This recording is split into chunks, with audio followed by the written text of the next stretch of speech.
নমস্কার, আমি বন্দনা। আমার কিচেনে আপনাদের সবাইকে স্বাগত জানাই।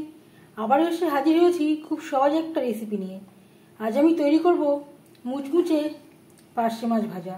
এর জন্য আমি এখানে 12 পিস পার্শে মাছ নিয়েছি। মাছ আমি পরিষ্কার করে কেটে পরিষ্কার করে ধুয়ে নিয়েছি। সবার প্রথমে আমি ম্যারিনেট করব। হলুদের গুঁড়ো আর লাগছে স্বাদ মতো লবণ। লবণ হলুদ মাছে বেশ ভালো করে মেখে নেব।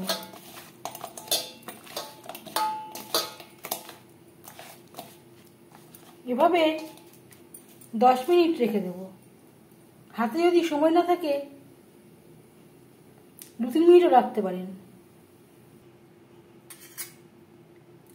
আর দিয়ে দেব আদা বাটা, কাঁচা লঙ্কা বাটা। এখানে আমি নিয়েছি সামান্য পরিমাণে গন্ধরাজ লেবু। এর পরিবর্তে আপনারা পাতিলেবুর রসও ব্যবহার করতে পারেন।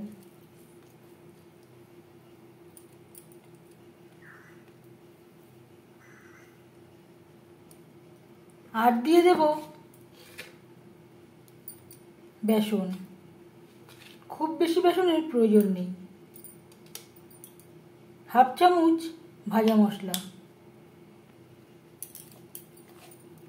মাছের সাথে বেসন ও মশলা বেশ ভালো করে মেখে নেব।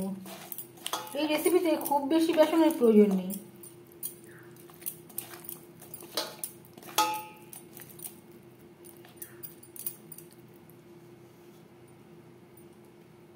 দু চামচ মতো আমি অ্যাড করেছিলাম। 1 চামচেরও আরও কম আমি অ্যাড করছি।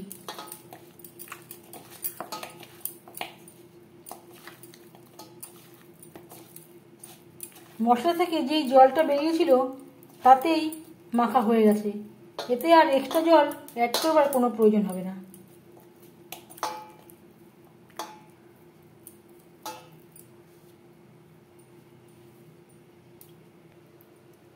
মাছ ভাজবার জন্য কড়াইতে 5 চামচ রিফাইন্ড অয়েল গরম করে নিয়েছি। এবার দিয়ে দেব সমস্ত মশলা দিয়ে মেখে রাখা মাছ।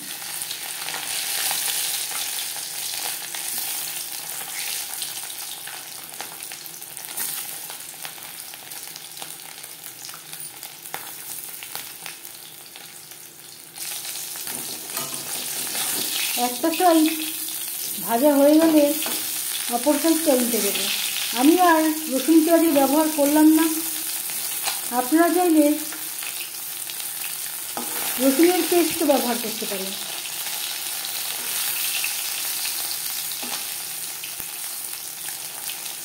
ভাজা মশলা দেওয়ার জন্য মাছ ভাজা থেকে খুব সুন্দর একটা স্মেল বেরোতে শুরু করে দিয়েছে। এই ভাজা মশলায় রয়েছে গোটা ধনে, জিরে, শুকনো লঙ্কা, তেজপাতা, গোলমরিচ ও গরম মশলা। হাই ফ্লেমে তেল আমি গরম করে নিয়েছিলাম। মাছ ভাজবো মিডিয়াম ফ্লেমে।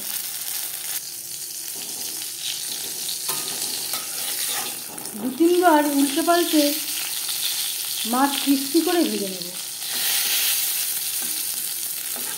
কখনোই হাই ফ্লেমে ভাজতে যাবেন না, তাহলে ভাজাটা ভালো হবে না। উল্টে পাল্টে ক্রিস্পি করে মাছ ভেজে নেওয়া হয়ে গেছে। তেল ঝরিয়ে একটা পাত্রে উঠিয়ে নেব।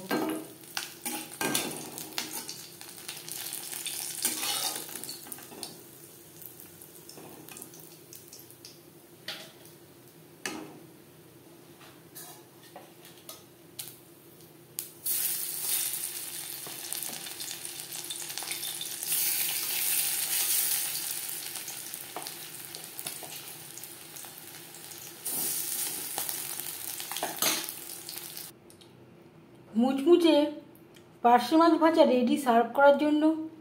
এই রেসিপিটি কেমন লাগলো অবশ্যই জানাবেন কমেন্টের মাধ্যমে। যদি এই রেসিপিটি ভালো লেগে থাকে লাইক করবেন, শেয়ার করবেন, সাবস্ক্রাইব করবেন আমার চ্যানেলটিকে। বেল আইকনটা ক্লিক করে দেবেন। যখন আমি নতুন ভিডিও আপলোড দেব তার নোটিফিকেশান সবার আগে আপনার কাছে পৌঁছে যাবে। আপনারা সবাই ভালো থাকবেন। অনেকটাই ক্রিস্পি হয়েছে। এই ভিডিওটি দেখার জন্য ধন্যবাদ। আওয়াজেই বুঝতে পারছেন কতটা ক্রিস্পি হয়েছে।